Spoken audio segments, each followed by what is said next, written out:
Once upon a time, in a quiet village of Zaza, there lived a young, beautiful girl named Ruth. Unlike other girls, Ruth was not just an ordinary girl. She was a special child. From the day she was born, strange things happened. The rain stopped falling, the sky turned bright red, and thunder clapped, but there was no lightning. The village elders called her Child of the Light. Some said she had 7 destinies hidden like stones inside her heart. She lived in a small mud house with her old grandmother, Mama Dorothy, near the edge of the forest. They had no money, no father, no mother. But they had love, courage, and a small farm behind the house. Ruth was just 19, but she could do what most full-grown men in the village could not. She would wake up early, pick her bow and arrow, and disappear into the bush like a whisper. Hours later, she would return with a fat rabbit, a wild bird, or a basket of herbs. The children loved her, the women blessed her, and the men admired her. She was a miracle with a smile. Whenever someone was sick in Zaza, they didn't go to the shrine first. They ran to Ruth. She would grind leaves, mix herbs, and whisper soft words. And before night came, the sick would rise again. She has a healing hand, they said. She's not just a girl, she's a gift from the gods. But Ruth had a dream. She didn't want to stay in the village forever. She wanted to go to the city, to learn more, to become a real doctor, and to give Mama Dorothy a better life. "Grandma," she would say with a laugh, "one day I'll buy you a house that touches the sky." But not everyone was happy about Ruth's destiny. One evening, under the big Iroko tree, some elders gathered and began to talk. "This girl is growing too fast," one elder said. "Too much light attracts jealous eyes," another whispered. From a distance, someone else was watching too. A pair of dark eyes hiding in the shadows, burning with envy. It was Uncle Peter, Ruth's late father's younger brother. He stood behind the trees, fists clenched, lips shaking. "How is she loved more than me?" he murmured. "After all I've done, after all I took, now she wants to shine?" As the moon rose that night, Ruth sat outside with her grandmother.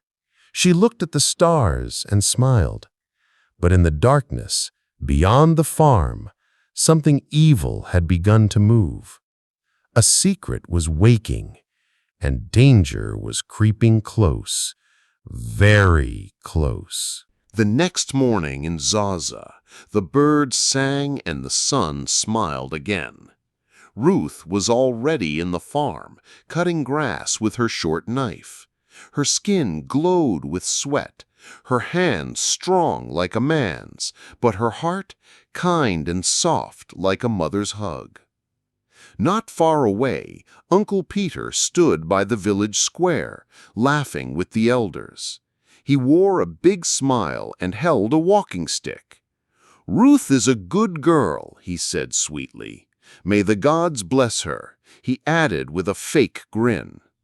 But deep in his heart, Peter was boiling with envy. He watched Ruth grow, watched her shine, and every time someone praised her, his stomach twisted like a snake. Years ago, Peter had done something very bad, something dark, something only he and the gods knew. Ruth's parents once owned the richest piece of land in Zaza. It had yams, palm trees, and a hidden stream with clean water. But one night, many years ago, fire swallowed their house. People said it was lightning, but it was Peter. He had burned the house. He poisoned their drinking water. He wanted the land for himself. And when the village asked questions, Peter cried the loudest. He wiped his fake tears and said, "They were my blood. I will take care of Ruth." And so he took everything, the land, the trees, the money. But now Ruth was rising like a shadow over him. One evening, while cleaning the old storage room, Ruth found an old leather bag. It was dusty and smelled like palm oil. Inside, she found papers, strange papers. She sat down on the cold floor and read. Her father's name was there, his signature too. But something was wrong. Each paper had another signature below it, Peter's name. But the writing was shaky, different, fake. Ruth's heart began to race. Her hands trembled. She rushed into the house and showed the papers to Mama Dorothy. "Grandma, look at this. These were Papa's lands. Why is Uncle Peter's name here?" Dorothy looked at the papers and froze. Her eyes filled with tears. She didn't speak for a long time. Then she whispered, "My child, your father trusted his brother too much." Ruth's chest rose and fell. She stared at the door, her eyes turned sharp like a lioness. "I know what to do." But Grandma grabbed her arm. "No, Ruth, don't be in a hurry. The truth walks slowly, but it always arrives." Outside, the wind blew strong. A black bird landed on their roof and let out a long, loud cry. And far away, Uncle Peter sneezed and dropped his cup.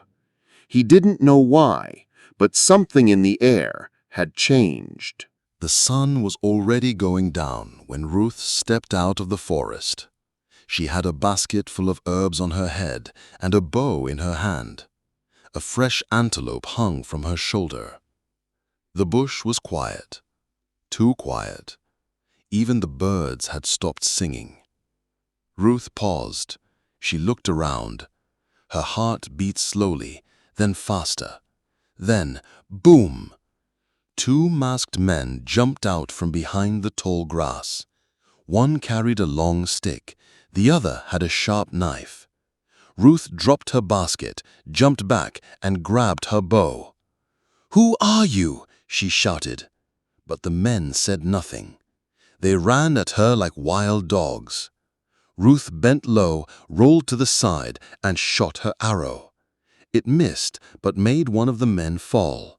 The other one rushed at her with the knife. Ruth picked up a broken branch of a tree and blocked the strike. Then, with one strong kick, she sent him crashing into a tree. But the first man got up again. He swung his stick and hit her arm. She fell. Her eyes turned red, not from pain, but from anger. With all her strength, she rose and fought back. She kicked, punched, and swung her branch like a warrior. The men began to fall back. One tried to run. Ruth jumped on him and tore off his mask.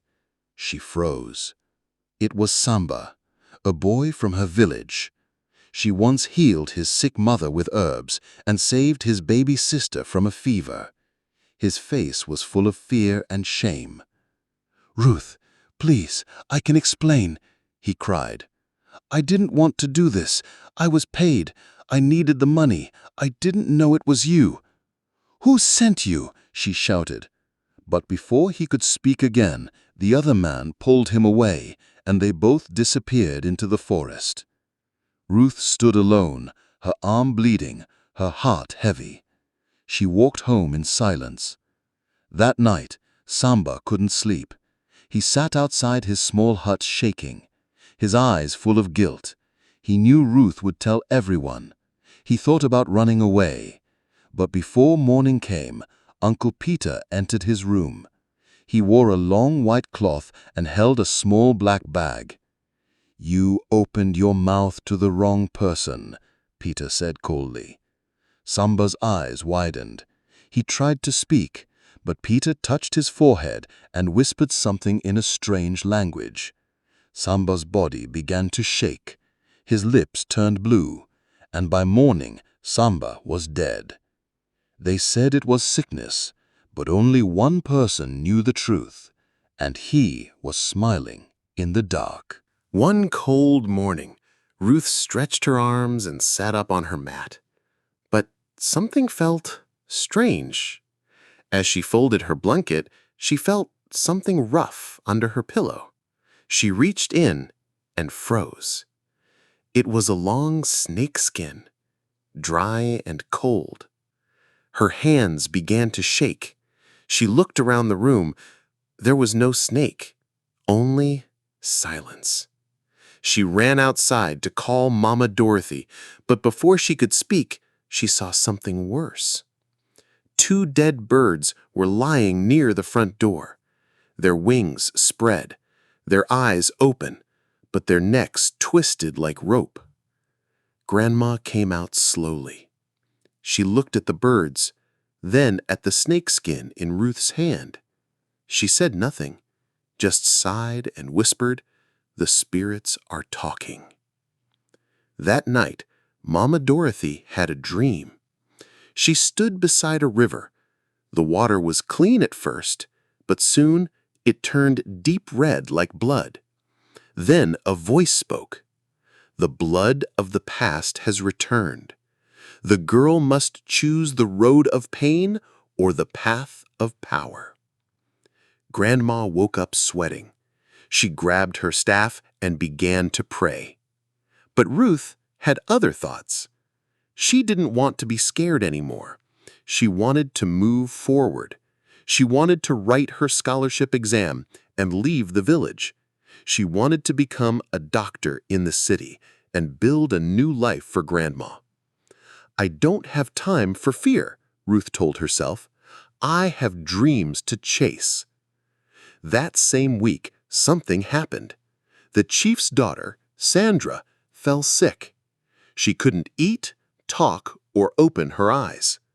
All the village healers tried, but failed. Then they called Ruth.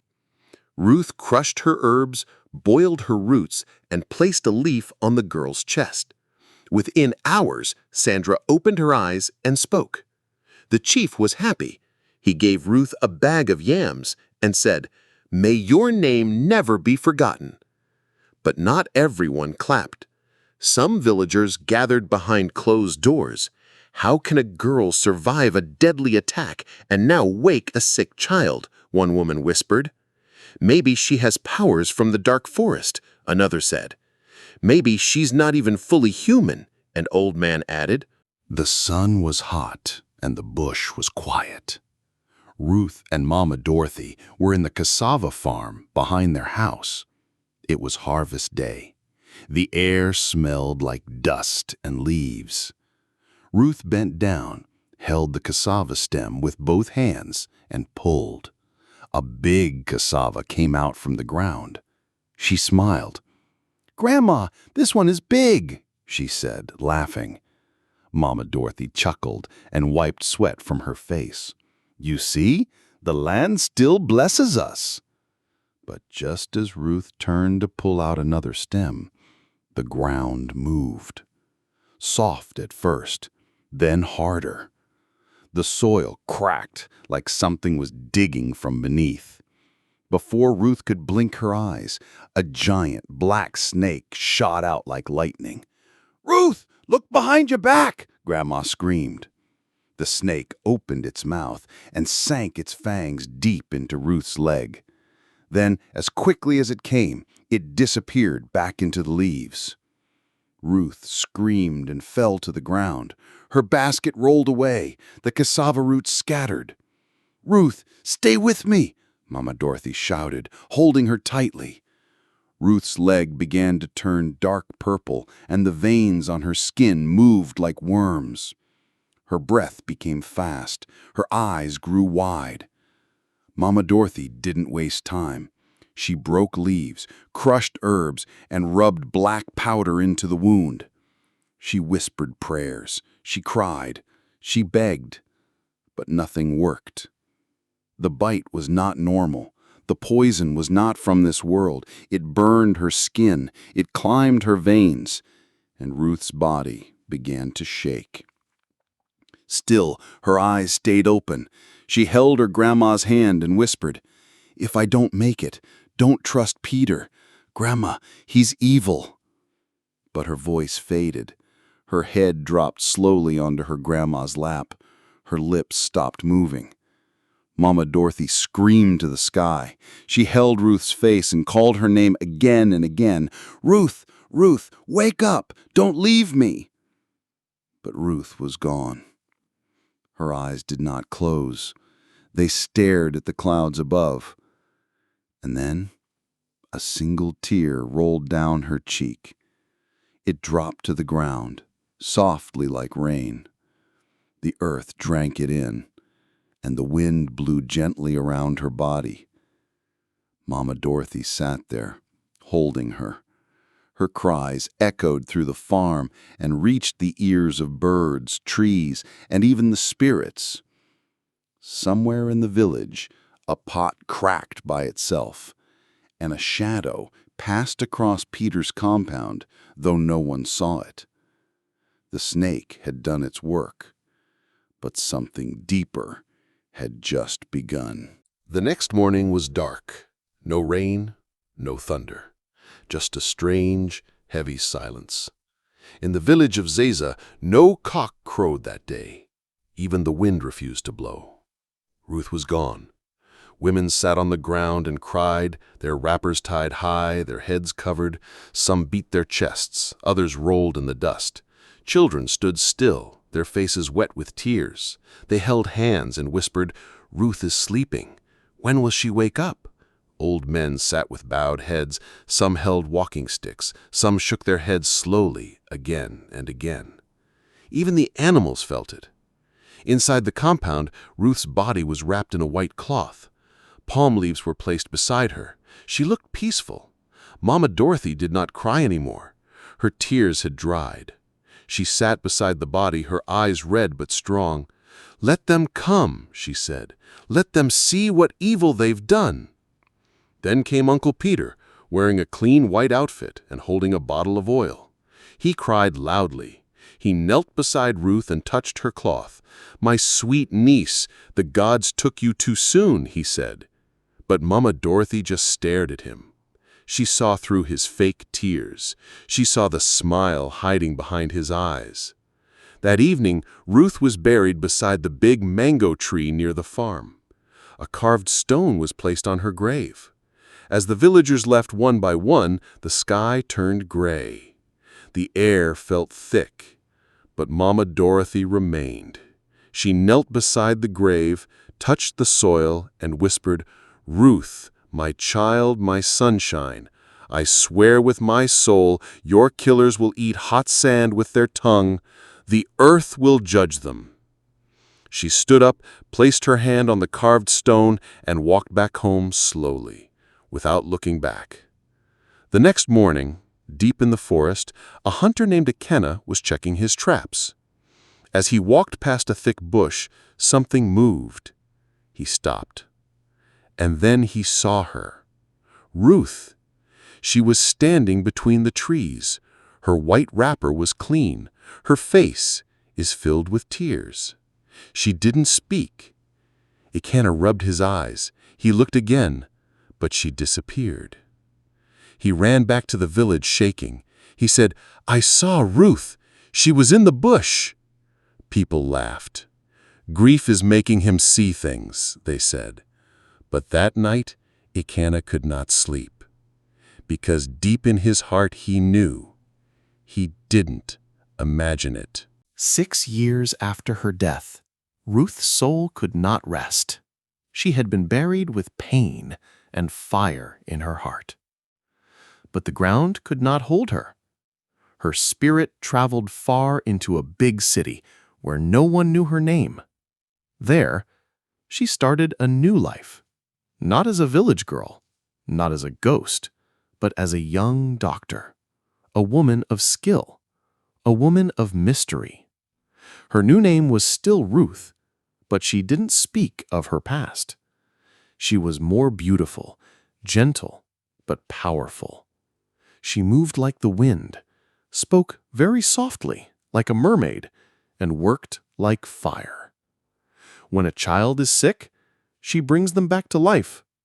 When an elderly person is ill and couldn't walk, Ruth didn't blink. She fixed it in minutes. Where did she learn this? Nurses asked. Which school trained her? Patients whispered. But no one had answers. She came from nowhere, people said, like a light in the night. In her office, on her desk, sat a small brown calabash, always sealed. One nurse, Bola, once asked, "Doctor, what's inside?" Ruth smiled, but her eyes were deep, like they had seen things. "It's something from long ago," she said, "a reminder." But late at night, when the clinic was empty, the night guard peeped through the glass. Ruth was alone in her office. The calabash was open. Inside was a black snake fang, dry, sharp, and shiny like glass. She held it gently and whispered something. The guard stepped back, scared. He said, "There's something strange about her. Something not normal." But the next morning, Ruth smiled like always. She treated 10 patients before noon. She gave money to a beggar outside the gate. Everyone loved her. "She's an angel," the nurses whispered. But no one knew about her past. The innocent village girl who had died 6 years ago. Now she lives among humans to fulfill her destiny. And the snake fang? It was not just a memory. It was a key, a warning. And soon, it would strike again. One quiet morning, far away in the village of Zaza, Ruth's grandma found a white envelope on her doorstep. No name, no stamp. Inside was a clean note and 300,000 naira cash. The note said, "Take this money and buy some food and medicine. With love." Grandma blinked. She looked left, she looked right. No footsteps, no bicycle sound. Just wind and silence. Next month, it happened again. But this time, a bag of rice and a box of herbs came with the envelope. "Who is doing this?" she whispered. The neighbors said it might be a kind stranger. One woman said, "Maybe it's a spirit from Ruth's grave." Another said, "Maybe Ruth's ghost is helping you." Grandma didn't reply, but at night she sat by the fire, eyes closed, holding Ruth's old scarf in her hand. "Ruth, is it you?" she whispered to the wind. "Is my sunshine still alive somewhere?" She felt it.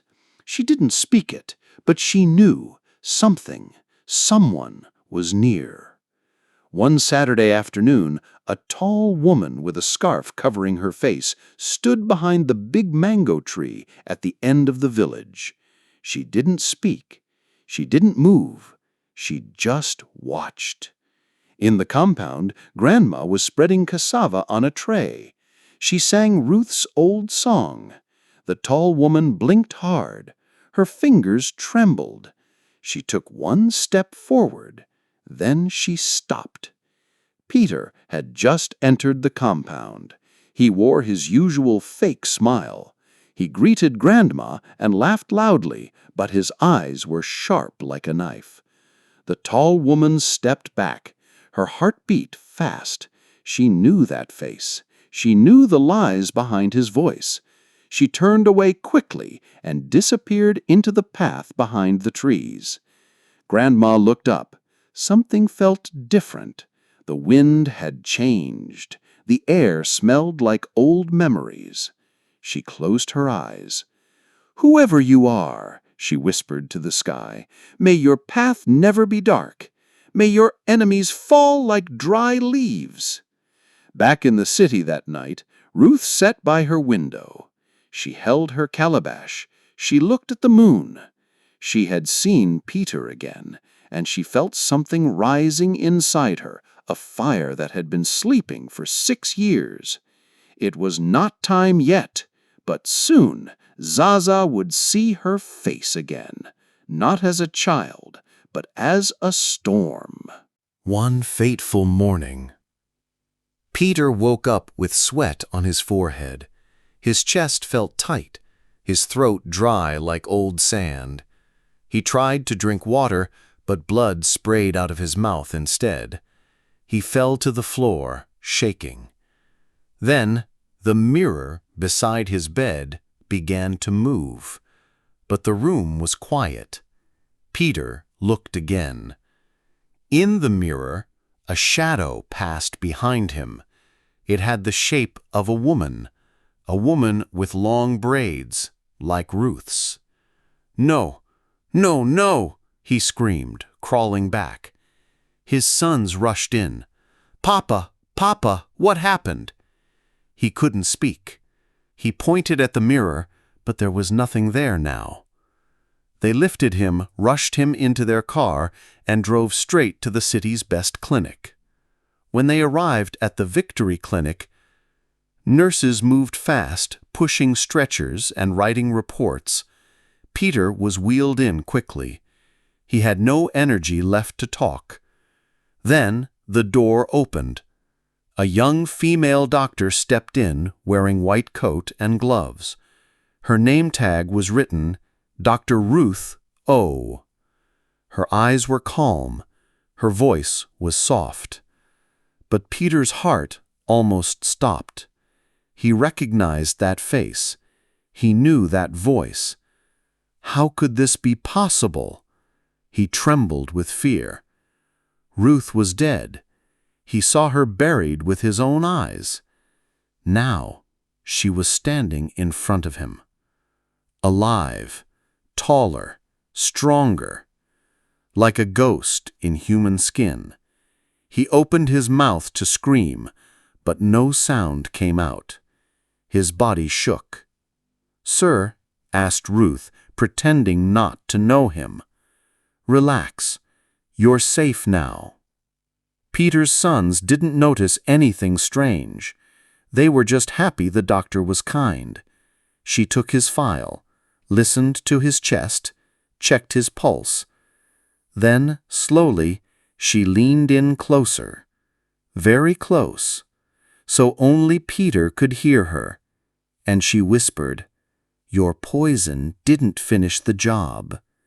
Peter's eyes stretched wide. His mouth fell open. His hands gripped the bed. Tears formed in the corners of his eyes.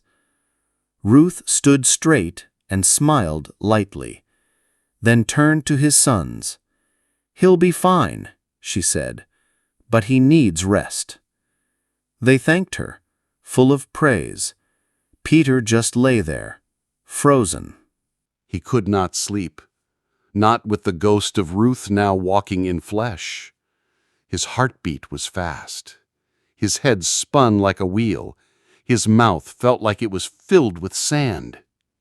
He saw her everywhere. In the window, in the drip water, in the mirror. The next morning, nurses rushed into his room. Peter was screaming, "I did it! I did it!" He was pulling his hair, tearing at his hospital clothes. "Stop him!" the nurse shouted. But Peter wouldn't stop. His two sons stood by the door, confused and scared. Doctors, guards, and patients came close to watch. Peter pointed to the ceiling and cried, "She came back for me! Ruth came back!" One doctor said, "Sir, calm down." Peter shouted louder like thunder, "I killed her parents! I sent the snake! I forged the papers! I wanted the land! I wanted everything!" His voice broke. His eyes turned red. He began to cry like a baby. "Ruth, please, forgive me." The room went silent. All eyes turned to the nurse recording everything on her phone. The truth was out. Peter shook one last time. Foam spilled from his mouth. His body went cold and still. Peter was dead.